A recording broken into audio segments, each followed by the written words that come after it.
أعوذ بالله من الشيطان الرجيم. بسم الله الرحمن الرحيم. ويل لكل همزة لمزة الذي جمع مالا وعدده يحسب أن ماله أخلده كلا لينبذن في الحطمة وما أدراك ما الحطمة نار الله الموقدة التي تطلع على الأفئدة إنها عليهم مؤصدة في عمد ممددة. صدق الله العلي العظيم.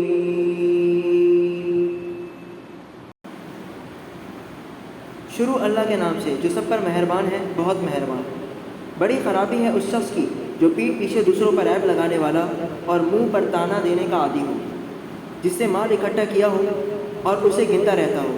وہ سمجھتا ہے کہ اس کا مال اسے ہمیشہ زندہ رکھے گا. ہرگز نہیں، اس کو تو ایسی جگہ میں پھینکا جائے گا جو چورا چورا کرنے والی ہے. اور تمہیں کیا معلوم وہ چورا چورا کرنے والی چیز کیا ہے؟ اللہ کی سلگائی ہوئی آگ جو دنوں تک جا چڑھے گی. یقین جانو وہ ان پر بند کر دی جائے گی جبکہ وہ آگ کے لمبے چوڑے ستوروں میں گھرے ہوئے ہوں گے. صدقت یا رب العالمین.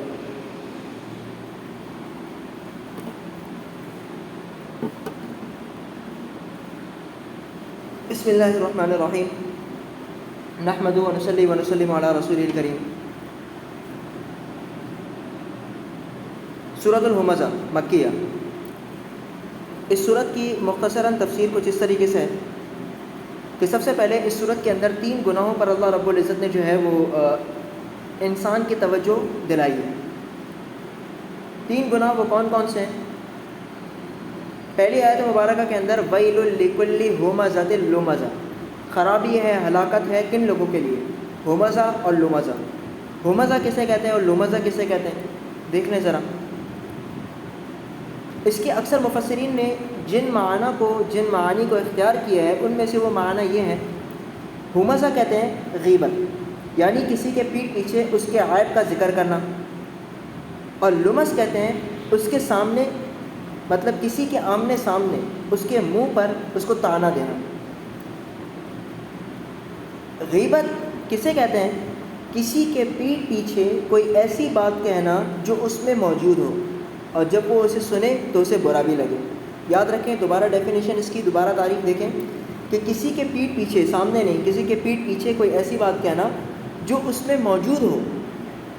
موجود ہونا بھی ضروری ہے، اگر موجود نہیں تو وہ بہتان ہو جائے گا. اور موجود ہو اور جب وہ اسے سنے تو اسے برا بھی لگے. برا لگنے سے مراد یہ ہوا کہ اگر اس کی تعریف کر رہے ہیں تو اسے برا تو نہیں لگے گا کہ میرے پیٹھ پیچھے میری تعریف کر رہے ہیں تو اچھا ہی ہے. لیکن اگر اسے برا لگ رہا ہے مطلب آپ اس کی برائی کر رہے ہیں. تو یہ برا لگنا بھی ضروری ہے کہ مطلب ایسی بات جو اسے بری لگ سکتی ہو، اگر نہیں لگ رہی آپ کے مرتبے کی وجہ سے وہ آپ کی بات کو برا نہیں مان رہا، لیکن بات تو ایسی ہے نا جس سے اسے برا لگ سکتا ہے. تو بہرحال ایسی بات کیا کہلاتی ہے؟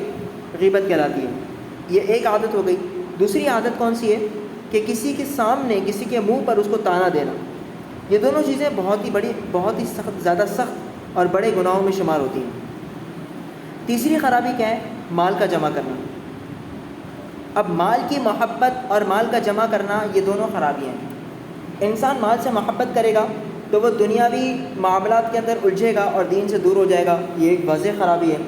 اس کے علاوہ مال کے دکھلاوا، مال کو دکھانا یہ ویسے ہی جو ہے برا ہے، معیوب سمجھا جاتا ہے اسلام کے اندر بھی، کیونکہ انسان مال کے بلبوتے پر اگر اپنی بڑائی کو جانے گا تو اللہ رب العزت کے ہاں اس کا مقام کیا ہو جائے گا؟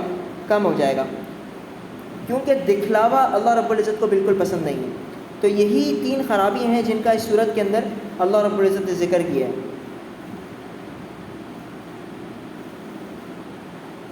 جائز طریقے سے مال کو حاصل کرنا گناہ نہیں ہے، لیکن اس کی محبت میں گرفتار ہو جانا اور اس کو گننا اور اس پر جو ہے وہ اترانا، اس پر جو ہے وہ اپنے آپ کو بڑا سمجھنا، یہ اس سے اللہ رب العزت نے منع فرمایا ہے، جو کہ ہمیں دین سے غافل کرنے والی چیز ہے اور اللہ رب العزت کی محبت سے ہمیں دور لے جانے والی چیز ہے۔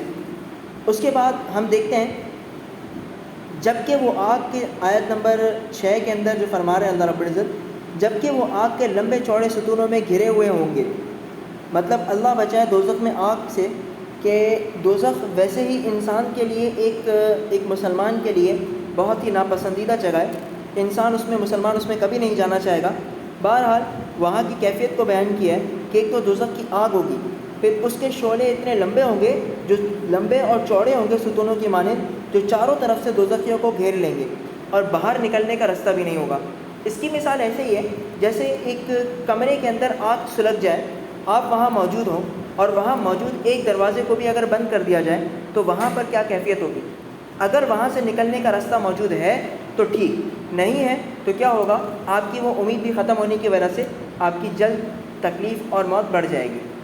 جو کہا گیا سنا گیا، اللہ پاک اس پر مکمل عمل کرنے کی توفیق دے۔ واخر دعوانا الحمدللہ رب العالمین۔